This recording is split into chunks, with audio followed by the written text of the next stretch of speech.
நமது ஊரிலேயே நாம் பார்த்துருக்குறோம்.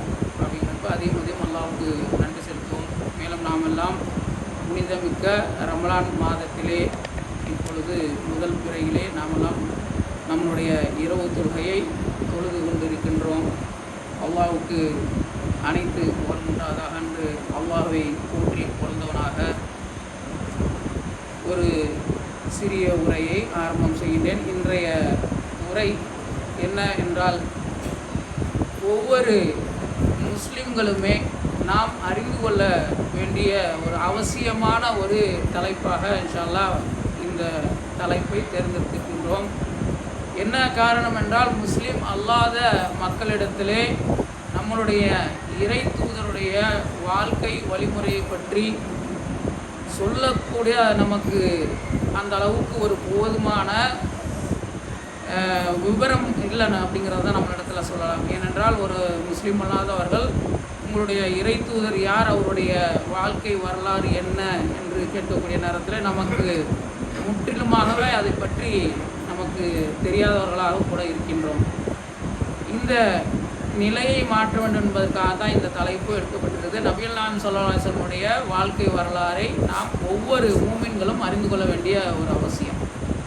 அந்த வகையிலே பார்த்தோமென்றால், நபிகள் நாயகம் ஸல்லல்லாஹு அலைஹி வஸல்லம் வாழ்க்கை வழிமுறையை நாம் இரண்டாக பிரிக்கலாம். என்ன அப்படின்னா, ஒன்று நபிகள் நாயகம் ஸல்லல்லாஹு அலைஹி வஸல்லம் நபித்துவத்திற்கு முன்னர் உள்ள வாழ்க்கை, இரண்டாவதாக நபித்துவம் பெற்ற பிறகு, அதாவது நபியாக அவர்கள் ஆன பிறகு உள்ள வாழ்க்கை என்று நபிகள் நாயகம் ஸல்லல்லாஹு அலைஹி வஸல்லம் வாழ்க்கையை நாம் இரண்டு விதமாக நாம் பிரிக்கலாம். அதில் இன்றைய தினம் நபிகள் நாயகம் ஸல்லல்லாஹு அலைஹி வஸல்லம் அவர்களை பற்றிய விவரத்தை தெரிந்து கொள்வதற்காக நாம் நபிகள் நாயகம் ஸல்லல்லாஹு அலைஹி வஸல்லம் அவர்கள் நபியாக ஆவதற்கு முன்பாக உள்ள வரலாறை நாம் எல்லாம் அறிந்து கொள்வோம். நபிகள் நாயகம் ஸல்லல்லாஹு அலைஹி வஸல்லம் காலம் எப்பொழுது என்று பார்த்தோம் என்றால், நபி ஈசா அலைஹிஸ்ஸலாம் அவருடைய காலத்திற்கு ஏறத்தாழ 600 ஆண்டுகளுக்கு பின்பாக தான் நபிகள் நாயகம் ஸல்லல்லாஹு அலைஹி வஸல்லம் அந்த வாழ்க்கை வரலாறு அமைகின்றது. இதில் நாம் இன்றைய தினம் இன்னொரு விஷயத்தில் தெரிந்து கொள்ள கடமைப்பட்டிருக்கின்றோம். ஒவ்வொரு மூமின்களும் அறிந்து கொள்ள வேண்டிய ஒரு விஷயம் என்ன அப்படின்னாக்க, நமக்கு நபிகள் நாயகம் ஸல்லல்லாஹு அலைஹி வஸல்லம் ஒரு சிறப்பாக ஒவ்வொரு நபிகள் நாயகம் ஸல்லல்லாஹு அலைஹி வஸல்லம் சொல்கிறாங்க, ஒவ்வொரு நபிமார்களுமே ஒரு தனிமையான ஒரு சிறப்புடன் அனுப்பப்பட்டார்கள். எனக்கு அனுப்பப்பட்ட அற்புதம் என்னவென்றால் இந்த திருக்குரான் தான் என்று சொல்கிறாங்க. அப்போ அப்படிப்பட்ட இந்த திருக்குரானிலே, ஏனென்றால் நபிகள் நாயகம் ஸல்லல்லாஹு அலைஹி வஸல்லம் சொல்கிறாங்க, அனைத்து இறை தூதர்களுமே என்ன, அதாவது ஒவ்வொரு இறை தூதரும் வேதங்களுடன் அனுப்பப்பட்டார்கள். எத்தனை நபிமார்கள் நம்ம பார்த்தா திருக்குரானிலே நமக்கு 25 நபிமார்களை பற்றி தான் பெயருடன் நாம் பார்க்கின்றோம். ஆனால் ஹதீஸ்களிலே பார்க்கக்கூடிய நேரத்தில் ஏறத்தாழ 1,20,000 சொல்கிறாங்க, 1,70,000 சொல்கிறாங்க. அதோடைய கணக்கு நமக்கு சரியாக தெரியாது. ஆனால் அந்த ஒவ்வொரு நபிமார்களும் வேதங்களுடன் அனுப்பப்பட்டார்கள். அப்படிங்கிறப்ப ஏறத்தாழ 1,00,000க்கு மேற்பட்ட கிதாபுகள் இருக்கணும். ஆனால் திருக்குரானை பொறுத்த வரைக்கும் 4 வேதத்தை பற்றி திருக்குரானை நமக்கு சொல்கின்றது. என்ன அப்படின்னாக்க, ஒவ்வொரு நபிமார்களையும் பற்றி சொல்லக்கூடிய நேரத்தில் சில நபிமார்களுடைய வாழ்க்கை வரலாற்றில் வரக்கூடிய காலத்திலே இப்படிப்பட்ட ஒரு இறை தூதர் அவர்கள் தோன்றுவார்கள் என்ற முன்னறிவிப்பு செய்யப்பட்டிருக்கிறது.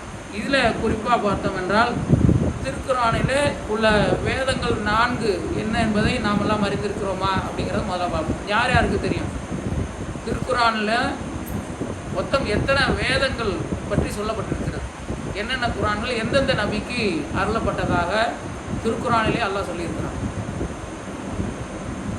நம்மளுக்கெல்லாம் தெரியும், நபிகள் நாயகம் ஸல்லல்லாஹு அலைஹி வஸல்லம் அவர்களுக்கு அனுப்பப்பட்ட அற்புதங்களும் ஒவ்வொரு நபிமார்களுமே அற்புதங்களுடன் அனுப்பப்பட்டார்கள். எனக்கு வழங்கப்பட்ட அற்புதம் திருக்குரான் அப்படிங்கிறதுனால திருக்குரான் அப்படிங்கிறது ரசூல் ஸல்லல்லாஹு அலைஹி வஸல்லம் அவர்களுக்கு அருளப்பட்டது. இதற்கு முன்பாக அருளப்பட்ட 3 புத்தகங்களை வேதங்களை பற்றி அல்லாஹ்வே குரானில் சொல்கிறான். என்னென்ன வேதம் அது, எந்தெந்த நபி? இன்ஜில் யாருக்கு? ஈசா அலைஹிஸ்ஸலாம் அவர்களுக்கு இன்ஜில், அதாவது இன்றைக்கு இருக்கக்கூடிய அதாவது மனித கரங்கள் பட்டு மாசுபட்ட ஒரு வேதமாக தான் இன்றைக்கு கிறிஸ்தவர்களுடைய கையிலே வந்து அது தவழ்ந்து கொண்டு இருக்கிறது. ஏதாவது எப்படின்னாக்கா அல்லாஹ் இறக்கிய வேதம் இன்ஜீல். இது யாருக்குன்னா ஈசா அலைஹிஸ்ஸலாம். ஈசா அலைஹிஸ்ஸலாமுக்கு வழங்கப்பட்ட அந்த வேதத்தை இன்றைக்கி என்ன செய்கிறாங்க, பைபிள் அப்படிங்கிற அந்த பேரில் இன்றைக்கி வச்சுருக்கிறாங்க. அந்த பைபிளும் ஒன்றா இருக்குதா அப்படின்னாக்கா அதுவும் இல்லை. அதுவும் என்ன அப்படின்னாக்கா 2 பாகங்களாக இருக்குது. என்ன அப்படின்னாக்கா பழைய ஏற்பாடு, புதிய ஏற்பாடு, நியூ டெக்ஸ்டன், ஓல்டு டெக்ஸ்டன் அப்படின்னு சொல்லிட்டு 2 விதமாக வச்சுருக்கிறாங்க. ஏன்னா இது மனித கரங்களால் மாசுபட்டது. இறைவேதம் அப்படின்னாக்கா ஒன்று தான். அதில் வந்து இன்றைக்கு வரைக்கும் திருக்குறான ஒரு சிறப்பாக நாம் பார்க்கின்றோம். இன்றைய வரைக்கும் அதில் ஒரு சின்ன ஒரு புள்ளி கூட, ஒரு எழுத்து கூட ஒரு மாற்றம் செய்ய முடியாத முறையில் இன்றைக்கு வரைக்கும் அது அப்படியே என்றைக்கு திருக்குறானாக தொகுக்கப்பட்டதோ அன்றைய தினத்திலிருந்து இன்றைய தினம் வரை அதில் ஒரு சிறிய எழுத்து திருத்தம் கூட செய்யப்பட்டதில்லை. அந்த அளவிற்கு சுத்தமாக இருக்குது. ஆனால் ஈசா அலைஹிஸ்ஸலாம் அவர்களுக்கு வழங்கப்பட்டது இப்படி திரிச்சிட்டாங்க. அடுத்து பார்த்தோம் என்றால் மூசா அலைஹிஸ்ஸலாம் அவர்களுக்கு தௌராத், அதாவது மோசஸ் அவர்களுக்கு தோரா அப்படிங்கிற அந்த வேதம், அது அவர்களால் சொல்லப்படக்கூடியது. மூசா அலைஹிஸ்ஸலாம் அவர்களுக்கு தௌராத் அப்படிங்கிற வேதத்தை அல்லாஹ் அருளியதாகும். அடுத்து ஜபூர் அப்படிங்கிற ஒரு வேதம். இது யார் அப்படின்னு பார்த்தா தாவூத் அலைஹிஸ்ஸலாம் அவர்களுக்கு அல்லாஹ்வால் அருளப்பட்ட வேதம். இந்த 4 வேதங்களிலும் 2 வந்து நபிகள் நாயகம் ஸல்லல்லாஹு அலைஹி வஸல்லம் அவர்கள் ஒரு தூதர் வருவாங்க அப்படிங்கிறது அவர்களை பற்றிய ஒரு முன்னறிவிப்பு செய்யப்பட்டிருக்குது. அதில் தௌராத், அதாவது மூசா அலைஹிஸ்ஸலாம் அவர்களுக்கு வழங்கப்பட்ட தௌராத்திலும், அடுத்து ஈசா அலைஹிஸ்ஸலாம் அவர்களுக்கு வழங்கப்பட்ட இன்ஜீல், இந்த இன்ஜீலிலுமே நபிகள் நாயகம் ஸல்லல்லாஹு அலைஹி வஸல்லம் அவர்கள் பிற்காலத்தில் தோன்றுவார்கள் என்ற ஒரு முன்னறிவிப்பு செய்யப்பட்டிருக்கின்றது. இது நம்ம அறிந்து கொள்ள வேண்டிய ஒரு விஷயம். அதுபோல் ஈசா அலைஹிஸ்ஸலாம் அவர்களுக்கு பிறகு நபிமார்கள் வந்தார்களா அப்படிங்கிறது நமக்கு சரியான சான்றுகள் இல்லை என்று விட்டாலும், ஈசா அலைஹிஸ்ஸலாம் அவர்களுக்கும் நபி ஸல்லல்லாஹு அலைஹி வஸல்லம் அவர்களுக்கும் 600 ஆண்டு கால இடைவெளிகள் இருப்பதாக நாம் ஹதீஸிலே காண முடிகின்றது. அப்போ நபிகள் நாயகம் ஸல்லல்லாஹு அலைஹி வஸல்லம் அவர்களை பற்றிய முன் அறிவிப்பு அப்படிங்கிறத இன்ஷா அல்லாஹ் நாம் பார்ப்போம். நபிகள் நாயகம் ஸல்லல்லாஹு அலைஹி வஸல்லம் வாழ்க்கை வழிமுறையை 2ஆக நம்ம பிரிக்கணும். ஒன்று நபித்துவத்திற்கு முன்பு, அடுத்து நபித்துவம் பெற்ற பிறகு அப்படிங்கிறத நம்ம பார்ப்போம். அதில் நபிகள் நாயகம் ஸல்லல்லாஹு அலைஹி வஸல்லம் அவர்கள் வருவார்கள் அப்படிங்கிற முன்னறிவிப்பு அப்படிங்கிறது அல் குர்ஆனில் நீங்கள் பார்த்தீங்க அப்படின்னாக்கா 15வது அத்தியாயம் 2வது வசனத்தில் அல்லாஹ் தஆலா இந்த 2 வேதங்களிலுமே நபிகள் நாயகம் ஸல்லல்லாஹு அலைஹி வஸல்லம் அவர்கள் பின்னர் வருவார்கள் அப்படிங்கிற ஒரு அறிவிப்பு இருக்குது. அப்போ நபிகள் நாயகம் ஸல்லல்லாஹு அலைஹி வஸல்லம் அவர்களுடைய அந்த கால இடைவெளி அப்படிங்கிறப்ப இறையில் இருக்கக்கூடிய மக்கள் எந்த மார்க்கத்தை பின்பற்றினார்கள் என்று பார்த்தோம் என்றால், நபி இப்ராஹிம் அலைஹிஸ்ஸலாம் அவர்களுடைய மார்க்கத்தை தான் அன்றைய காலகட்டத்தில் இருந்த அரபியர்கள் அவங்க என்ன செஞ்சாங்க, பின்பற்றினாங்க. ஆனால் காலப்போக்கில் என்ன ஆச்சு அப்படின்னா, 4 நாள் மாற என்னாச்சு அப்படின்னாக்கா அவர்கள் என்ன செஞ்சுறாங்க, ஒவ்வொரு நபிமார்களுடைய வாழ்க்கை சமுதாயம் வரக்கூடிய நேரத்தில் நபி இப்ராஹிம் அலைஹிஸ்ஸலாம் அவர்களுடைய அந்த சமுதாயத்தை பின்பற்றக்கூடிய மக்கள் அப்படியே குறைந்து கொண்டே வந்தார்கள். அப்போ குறைந்து கொண்டே வரக்கூடிய நேரத்தில் என்ன அப்படின்னாக்க அவருடைய காலங்கள் என்ன அறியாமை காலம் அப்படின்னு அழைக்கப்படுகிறது. ஜாகிலியா காலம் என்றால் அறியாமை காலம். இந்த அறியாமை காலத்தில் மக்கள் என்ன அப்படின்னா மார்க்கம் சொன்ன செயல்களை விட்டுவிட்டு, மார்க்கம் சொன்ன கட்டளைகளை விட்டுவிட்டு மூட பழக்க வழக்கங்களை பின்பற்றினாங்க. என்ன மூட பழக்க வழக்கங்கள் அவரிடத்தில் இருந்து அப்படின்னு பார்த்தோம் என்றால், ஒரே இறைவனை வழங்கக்கூடிய மக்கள் முதலாக சிலைகளை வைத்து வணங்கக்கூடிய ஒரு வழிபாட்டு முறை அவர்களிடத்தில் இருந்தது. சிலை மட்டுமல்ல, தாங்கள் எந்த உருவத்தை நினைத்தார்களோ அதை சிலையாக வடித்து, மனித உருவம் மட்டுமல்ல, என்னென்ன விலங்குகளுக்கு இருக்கிறதோ அவர்களுக்கு எது பிடிக்கிறதோ அதை என்ன செய்வாங்க, சிலையாக வைத்து வழிபடக்கூடிய ஒரு நிலைமை அவர்களிடத்திலே உருவானது. அடுத்து பார்த்தோம்னா அவரிடத்த பலவிதமான மூடப்பழக்கங்கள்.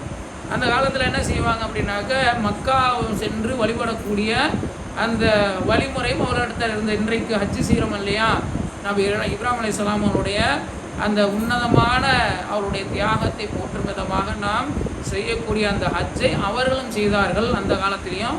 ஆனால் எப்படி செஞ்சாங்க அப்படின்னா, காபாவை எப்படி இன்றைக்கு வலம் வருகிறாரோ அதற்கு மாற்றமாக நிர்வாணமாக வலம் வரக்கூடிய ஒரு மூட வழக்க பழக்கம் ஜாகிலியா காலத்து மக்களிடத்தில் இருந்தது. முதல்ல பார்த்தோம்னா என்ன, அவங்களுடைய பழக்க வழக்கம் சிலைகளை வழிபட்டாங்க. அடுத்து மக்காவில் நிர்வாணமாக வலம் வருவார்கள். அந்த இடத்துல தவாப் செய்வாங்க, நிர்வாணமாக தவாப் செய்யக்கூடியது. அதுபோல் ஹஜ்ஜு செய்து முடித்ததும் அவர்கள் எப்படி வருவாங்க? தங்களுடைய இல்லங்களுக்கு அவர்களுடைய அந்த ஹஜ்ஜு செய்த அந்த புனிதம் அவர்களுக்கு அப்படியே கிடைக்க வேண்டும் என்பதற்காக அவருடைய வீடுகளுக்கு நுழையக்கூடிய நேரத்தில் பின்வாசல் வழியாக நுழைவார்கள். இதையும் எச்சரிக்கை செய்ததாக அல்லாஹ் தன்னுடைய திருமறை குர்ஆனிலே நமக்கு தெளிவுபடுத்துகிறான். பின்வாசல் வழியாக நுழையாதீங்க, எப்படி இருந்தாலும் நீங்கள் செய்த அந்த காரியத்திற்கு உரிய நன்மை கிடைக்கும். நேராக போனோம் அப்படின்னாக்கா அதோடைய நன்மை குறைஞ்சி வரும், அதனால் பின்வாசல் வழியாக வருவோம் அப்படிங்கிற ஒரு மூட பழக்க வழக்கம் அவர்களிடத்தில் இருந்தது. அதுபோல் பெண் மக்களை கொன்று புதைத்தார்கள். பெண் மக்கள் அப்படிங்கிறது அவர்கள் அதாவது ஒரு சகனம், சரியில்லாத ஒரு சகனமாக பெண் குழந்தை பிறந்து விட்டால் என்ன செஞ்சாங்க? அவருடைய முகம் கருத்து விளைகிறது அப்படிங்கிறத கூட அல்லாஹ் தன்னுடைய திருமறையில் சொல்லுவான். அந்த அளவிற்கு அவரிடத்துல என்ன செய்வாங்க? ஒரு மூட பழக்கங்கள் இருந்தது. பெண் குழந்தை பிறந்து விட்டால் உடனே செய்வாங்க, அதை பெண் குழந்தை கொன்று புதைத்து விடார்கள் அல்லது உயிரோடு புதைக்கக்கூடிய அந்த நிலைமை இருந்தது. ஏன்னா வறுமையும் இருந்தது. அதனால் வறுமைக்கு அஞ்சும் என்ன செஞ்சாங்க? பெண் குழந்தையை புதைக்கக்கூடிய ஒரு நிலைமை இருந்தது. அடுத்து என்ன? விபச்சாரத்தில் திளைத்தார்கள். என்ன மாதிரியான விபச்சாரம் அப்படின்னு பார்த்தோம் என்றால் அவர்களிடத்தில் இருந்த ஒரு பழக்கம் திருமணம் தான். திருமணம் அப்படிங்கிறது இன்றைய காலகட்டத்தில் நபிகள் நாயகம் ஸல்லல்லாஹு அலைஹி வஸல்லம் வழிமுறையில் இருக்கக்கூடிய மகர் கொடுத்து திருமணம் செய்யக்கூடிய ஒரு வழிமுறையும் இருந்தது. இது அல்லாம பல வழிமுறைகள் அவரிடத்துல இருந்தது. நம்ம குறிப்பாக பார்த்தோம் அப்படின்னாக்கா மூத்தா திருமணம் சொல்லுவாங்க.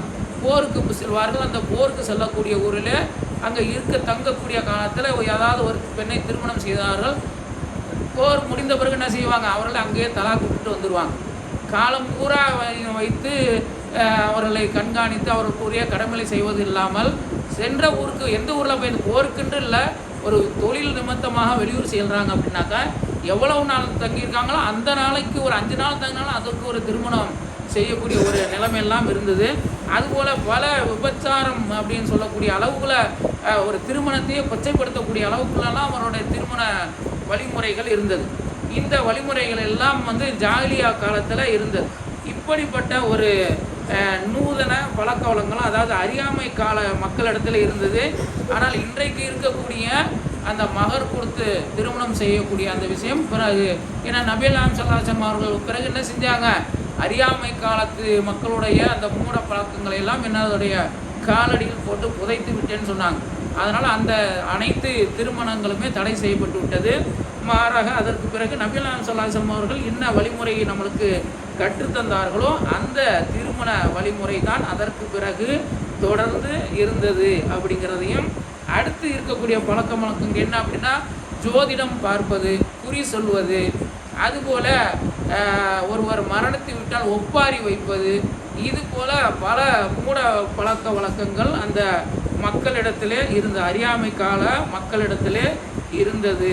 இதையெல்லாம் நபிகள் நாயகம் ஸல்லல்லாஹு அலைஹி வஸல்லம் அவருடைய காலத்திற்கு பிறகு அது மாற்றப்பட்டுவிட்டது.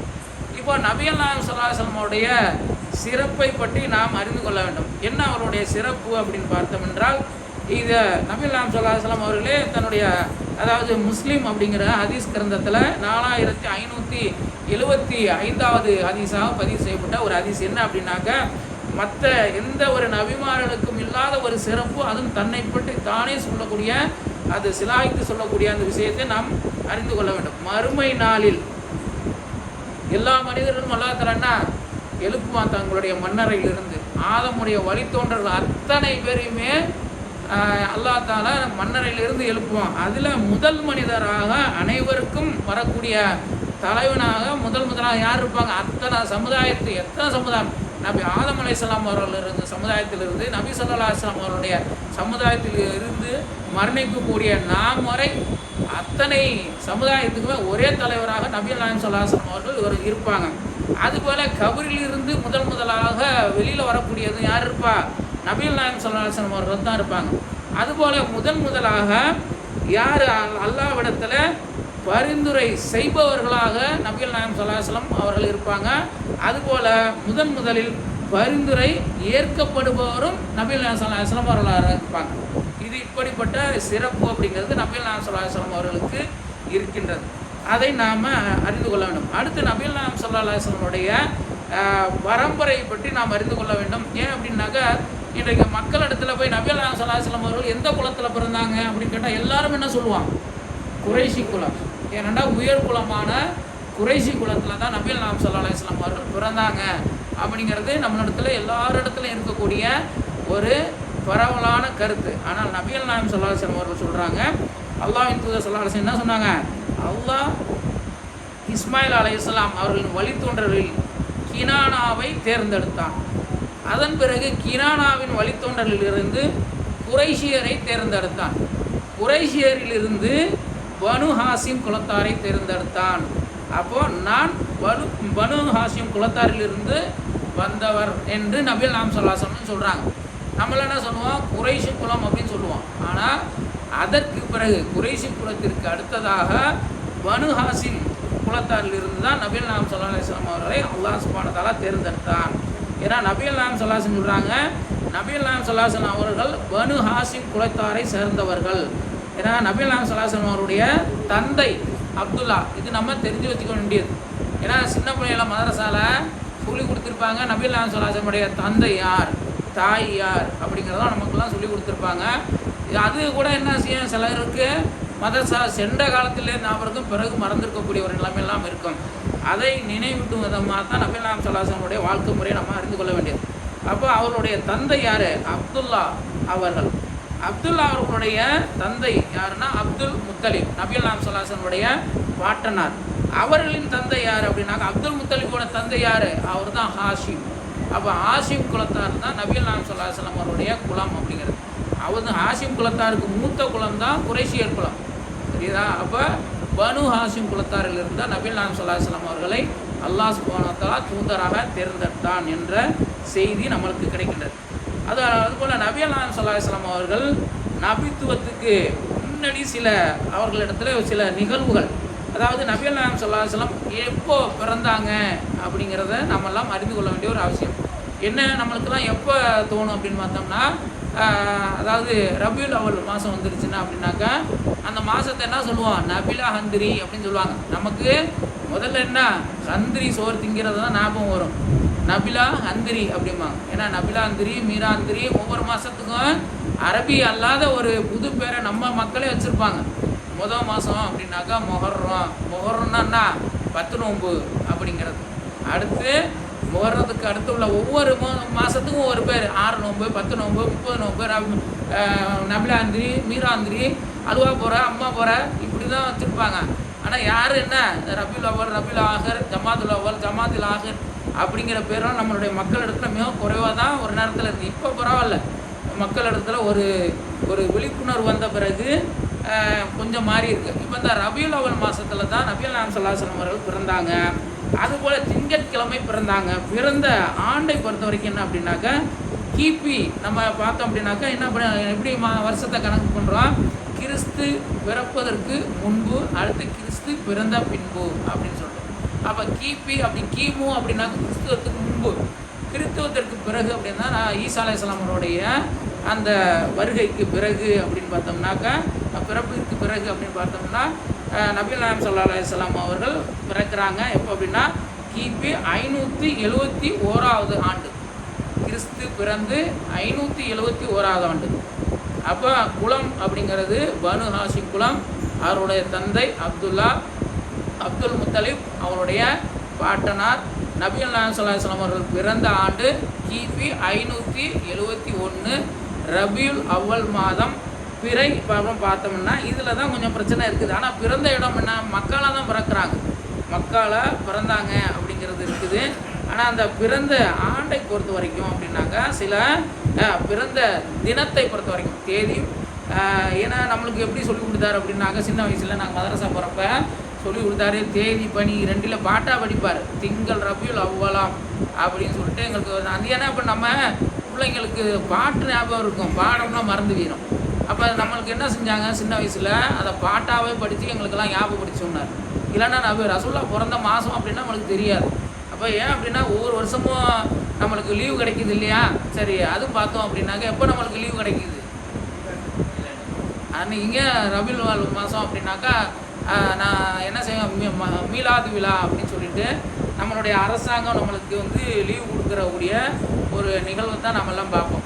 ஆனால் நபிகள் நாயகம் ஸல்லல்லாஹு அலைஹி வஸல்லம் அவர்கள் கிபி 571 ரபியுல் அவ்வல் மாதம் பிறை 12 அப்படிங்கிறதுல சில கருத்து வேறுபாடுகள் இருக்குது.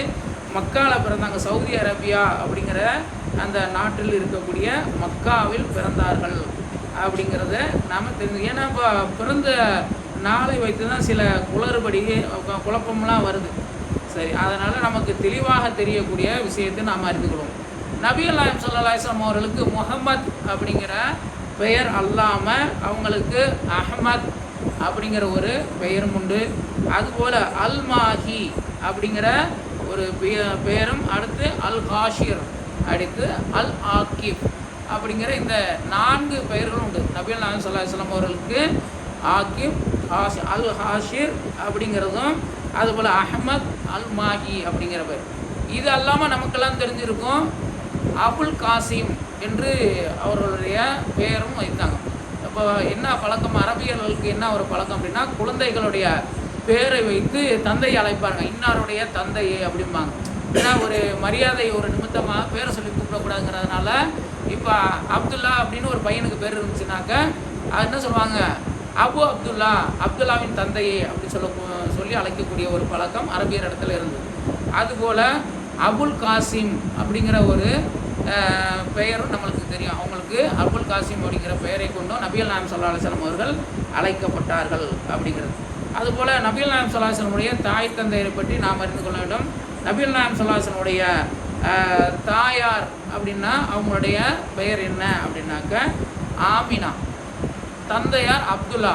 அப்துல்லா அவர்கள் நபிகள் நாயகம் ஸல்லல்லாஹு அலைஹி வஸல்லம் அவர்களுடைய தாயின் வயிற்றில் இருக்கக்கூடிய நேரத்தில் 6வது மாதத்திலே அவருடைய தந்தை அப்துல்லா அவர்கள் மரணித்து விடுகிறார்கள்.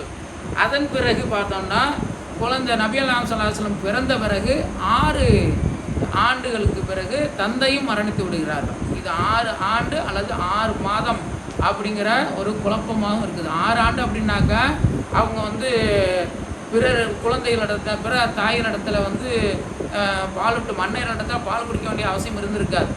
அது என்ன அப்படின்னா சில கருத்து வேறுபாடு இருக்குது. அப்போ பிறரிடத்திலே பால் குடித்து வளர்ந்தார்கள் அப்படிங்கிற நேரத்தில் நம்ம என்ன 6 மாதத்தில் இறந்தார்கள் அப்படிங்கிறத தான் நம்ம கருத்தில் எடுத்துக்கொள்ள முடியும். அப்போ பால் குடிக்க பால் கொடுத்து வளர்த்தாங்க. அந்த காலத்தில் அந்த மாதிரி இருக்குது. பிற பணிப்பெண்களிடத்துலையோ அடிமைகளிடத்துலையோ பிறரிடத்துலையோ பால் குடித்து வளர்க்கக்கூடிய ஒரு காலம் அந்த காலத்தில் இருந்தது. அப்போ 6 மாத குழந்தையாக இருக்கக்கூடிய நேரத்திலேயே ஆமினா அவர்கள் இறந்து விட்டார்கள் அப்படிங்கிற நம்மளுக்கு இப்னு இசாக் அப்படிங்கிற ஒரு புத்தகத்திலிருந்து நம்மளுக்கு கிடைக்கிது. அப்போ அந்த ஊர் வழக்கப்படி என்ன செஞ்சாங்க, நபிகள் நாயகம் ஸல்லல்லாஹு அலைஹி வஸல்லம் அவர்களை மற்ற பெண்கள் தான் பாலூட்டி வளர்த்தார்கள். இந்த பாலூட்டி வளர்ப்பு முறையில் பார்த்தோம்னா நம்மளுக்கு அதையும் அறிந்து கொள்ள வேண்டும். ஏன்னா பாலூட்டு மன்னையர் யார் அப்படின்னு பார்த்தோம்னா 2 பேர்கள், சுவைபா அப்படிங்கிற ஒரு பெண்மணியும் ஹலிமத்து சாதியா அல்லது ஹலிமா சாதியா அப்படிங்கிற 2 பேருமே நபிகள் நாயகம் ஸல்லல்லாஹு அலைஹி வஸல்லம் அவர்களுக்கு பால் கொடுத்து வளர்த்த அன்னைகள் இருந்தாங்க. இன்ஷா அல்லாஹ் நபிகள் நாயகம் ஸல்லல்லாஹு அலைஹி வஸல்லமுடைய வாழ்க்கை வழிமுறையை வரக்கூடிய நாட்களிலே நாம் ஒவ்வொரு நாளும் நம்ம தெரிந்து கொள்வோம். அவருடைய நபித்துவத்துக்கு முன்பு நபித்துவத்துக்கு பிறகு என்று 2 காலகட்டங்கள் இருக்கிறது. 2ஐயும் இன்ஷா அல்லாஹ் வரக்கூடிய காலங்களில் தெரிந்து கொள்வோம். வாஹித் தௌனானில் அஸ்ஸலாமு அலைக்கும் வரஹ்மத்துல்லாஹி வபரகாத்துஹு.